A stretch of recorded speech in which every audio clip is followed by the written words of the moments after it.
और एक और बड़ी खबर का रुख कर लेते हैं। इस बीच चिराग पासवान ने भी पदभार ग्रहण कर लिया है, कामकाज संभालते दिखाई दे रहे हैं और मोदी के एजेंडे पर काम करते नजर आ रहे हैं। देखिए, एजेंडा तो पहले ही सेट हो चुका है। ऐसे में जो मंत्री हैं, केंद्रीय मंत्री हैं, अब वो अपना पदभार ग्रहण करते नजर आ रहे हैं। एक एक करके वो तस्वीरें भी हम आपको दिखा रहे हैं। पीएम मोदी के एजेंडे पर काम करना शुरू कर दिया है चिराग पासवान ने और पीएम मोदी के एजेंडे पर बातचीत भी हो गई है, उस पर काम करना भी अब शुरू कर दिया है। तो चिराग पासवान की हम बात कर रहे हैं, जिन्होंने अब कामकाज संभाल लिया है। चिराग पासवान की तस्वीरें भी आप टीवी स्क्रीन पर देख रहे हैं। ये देखिए, पहुंच चुके हैं, जानकारी जुटा रहे हैं, कामकाज शुरू। सहयोगियों के समावेश की सोच के साथ आगे बढ़ने का प्रयास मेरे प्रधानमंत्री जी के द्वारा किया गया है।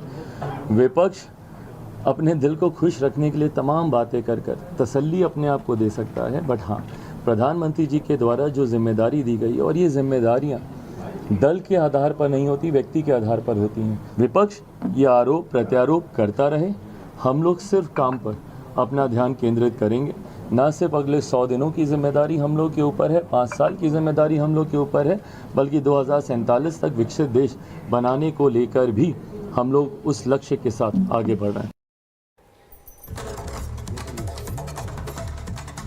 अब उन पूर्व मुख्यमंत्रियों के बारे में बताते हैं जिन्हें कैबिनेट में जगह मिली है। शिवराज सिंह चौहान, जिनका नाम सबसे पहले सामने आता है, उन्हें कैबिनेट में जगह मिली और कृषि और ग्रामीण उन्हें जो विभाग है वो सौंपा गया है, ये जिम्मेदारी उन्हें दे दी गई। हालांकि काफी चर्चाओं में थे कि अगर शिवराज सिंह चौहान उन्हें क्या पोर्टफोलियो दिया जाता है, जिसके बाद कल तस्वीर साफ हो चुकी है। मनोहर लाल खट्टर, हरियाणा के पूर्व मुख्यमंत्री, और उन्हें जो है ऊर्जा और शहरी विभाग दिया गया है। ये बड़ी जिम्मेदारी उन्हें सौंपी गई है और इन पर भी सबकी निगाहें टिकी हुई थी कि आखिर मनोहर लाल खट्टर को आखिर क्या जिम्मेदारी दी जाती है, कौन से विभाग उन्हें दिए जाते हैं, जिस पर कल ये तस्वीर जो है साफ हो गई थी। बता दें, मोदी सरकार के मंत्री कामकाज संभाल रहे हैं, अपना पुराना कामकाज उन्होंने संभाल लिया है। एक एक करके आपको 3 तस्वीरें हम दिखाएंगे और इन तस्वीरों में आप देख सकते हैं कैसे रेल मंत्री अश्विनी वैष्णव, विदेश मंत्री एस जयशंकर लगातार जो अपने पुराने कामकाज हैं उनको संभाल रहे हैं। तो पर्यावरण मंत्री भूपेंद्र यादव ने भी कार्यभार संभाल लिया है। ये तस्वीरें देखिए, भूपेंद्र यादव के साथ राज्य मंत्री कीर्तिवर्धन सिंह ने पर्यावरण मंत्रालय में अपना प्रभार ग्रहण कर लिया है। ये बड़ी खबर आपको बता रहे हैं। ये तस्वीरों के जरिए मोदी सरकार लगातार एक्शन मोड में है और यहां पर यह खबर है कि मंत्रियों ने अपना कार्यभार संभाल लिया है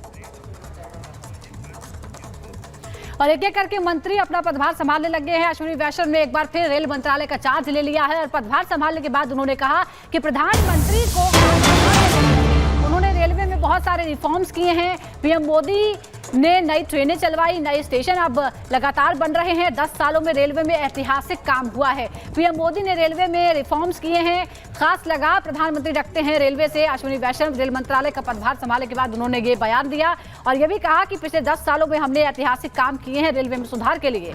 रेलवे से पीएम को खास लगाव है। हमने देखा किस तरह से जितने भी कार्यक्रम है प्रधानमंत्री मोदी व्यक्तिगत रूप से वहां पर मौजूद रहते हैं। रेलवे से जुड़े कार्यक्रमों के दौरान हमने ये देखा है और रेलवे मंत्री अश्विनी वैष्णव भी ये कहते हैं कि पीएम मोदी के खास लगाव के चलते ही ये ऐतिहासिक कार्य पिछले 10 सालों में हो पाए हैं। नई ट्रेनें चलाई जा रही हैं और नए स्टेशन, आधुनिक स्टेशन भी बन रहे हैं जो लगातार हम अलग अलग शहर में देख रहे हैं किस तरह से आधुनिक सुविधाओं से वो लैस हैं। जैसे एयरपोर्ट्स पर सुविधाएं होती हैं, उसी तरह की सुविधाएं अब हमें रेलवे स्टेशनों पर भी देखने को मिल रही हैं।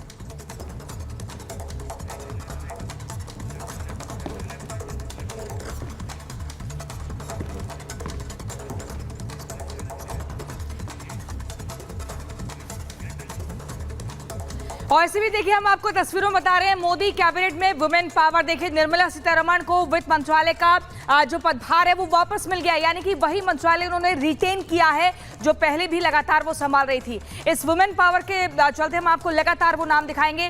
अन्नपूर्णा देवी, देखिए दूसरा नाम है, महिला एवं बाल विकास मंत्रालय की इन्हें जिम्मेदारी मिली है। अनुप्रिया पटेल अपना दल से परिवार एवं स्वास्थ्य कल्याण, रसायन व उर्वरक राज्य मंत्री का पदभार इन्हें मिला है। रक्षा खट से युवा मामले मामले और खेल मामले में राज्य मंत्री का पदभार संभाल रही हैं। सावित्री ठाकुर महिला एवं बाल विकास राज्य मंत्री ने मिला है। नीमूबेन बम्भानिया उपभोक्ता मामले खाद्य सार्वजनिक वितरण की राज्य मंत्री का पदभार इन्हें मिला है। तो आप देख रहे हैं मोदी सरकार में महिलाओं को किस कदर पदभारों की बड़ी जिम्मेदारी मिली है। शोभा करंदलाजे सूक्ष्म लघु एवं मध्य उद्यम और श्रम एवं रोजगार राज्य मंत्री की जिम्मेदारी मिली है।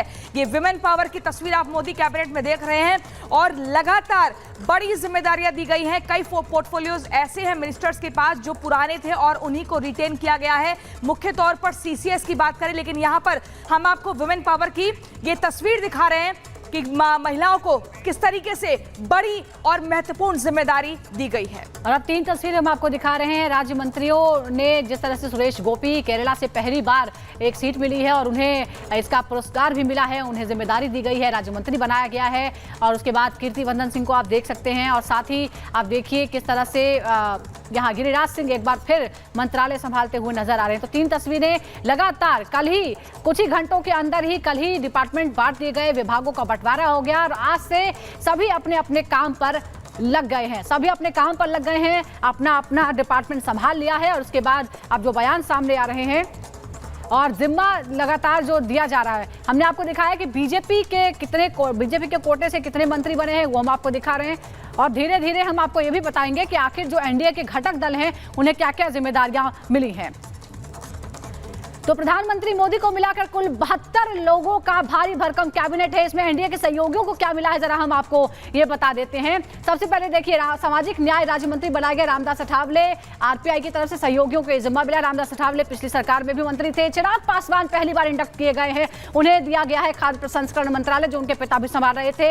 एलजेपी कोटे से 5 की 5 सीटें लेकर आए हैं। जेडीयू के कोटे में गई है पंचायती राज मंत्रालय, 2 जो है विभाग मिले हैं, 2 पद मिले हैं मंत्रियों के। जीतन राम मांझी सूक्ष्म एवं लघु उद्योग मंत्रालय यानी एमएसएमई डिपार्टमेंट उन्हें मिला है। आरएलडी की तरफ से स्किल डेवलपमेंट स्वतंत्र प्रभार मिला है जयंत चौधरी को। तो सबकी भागीदारी सुनिश्चित की गई। राम मोहन नायडू नागरिक उड्डयन मंत्री बनाए गए, युवा चेहरा है टीडीपी की तरफ से, सिर्फ 36-37 साल उनकी उम्र है। और अब अनुप्रिया पटेल को फिर एक बार मौका मिला है। अनुप्रिया पटेल स्वास्थ्य राज्य मंत्री बनाई गई हैं, अपना दल की अनुप्रिया पटेल। तो एनडीए के घटक दलों को भी समाहित करने की कोशिश की गई है। कुल 71 मंत्री, जिसमें से ये जो तस्वीरें हम आपको दिखा रहे हैं कि एनडीए के सहयोगियों को क्या क्या मिला है। और इसी बीच अगली बड़ी खबर आपको बता दें, देखिए पदभार संभालने के बाद भूपेंद्र यादव ने कहा है मोदी सरकार के विजन को आगे बढ़ाएंगे। लगातार मोदी सरकार जो एक्शन बोर्ड में दिख रही है, आपने देखा था प्रधानमंत्री नरेंद्र मोदी ने अपना पदभार संभालने के बाद सबसे पहले किसानों के हित में फाइल साइन करी, 17वीं किस्त उनके खातों में जारी कर दी। लेकिन इसी बीच देखिए सहयोगी जो है वो लगातार अपना समर्थन देते हुए और पूरी तरीके से एक आश्वासन दे रहे हैं कि इस विजन को हम आगे बढ़ाएंगे, ईमानदारी से लगातार काम करते रहेंगे। क्या कुछ कहा भूपेंद्र यादव ने, आपको सुनवाते हैं। नरेंद्र मोदी जी का जो विजन और मिशन है उसको पूरा करेंगे। अभी जो उन्होंने एक बड़ा विषय करा है, एक पेड़ माँ के नाम, इसको लेकर भी मंत्रालय कार्रवाई। सारे विषयों का एक रोड मैप बना है और उस रोड मैप के आधार पर हम लोग काम करेंगे। तो लगातार कार्यभार संभाला जा रहा है। हमने देखा मंत्रियों ने किस तरह से एक एक करके कार्यभार संभालिया, चाहे विदेश मंत्री हो, रेलवे मंत्री हो, पर्यावरण मंत्री हो। और अब देखिए हम आपको तस्वीरें हम आपको दिखा रहे भूपेंद्र यादव की, मां के नाम एक पेड़, पहले आगे बढ़ाएंगे। पदभार संभालने के बाद भूपेंद्र यादव जो पर्यावरण मंत्री है उन्होंने ये कहा।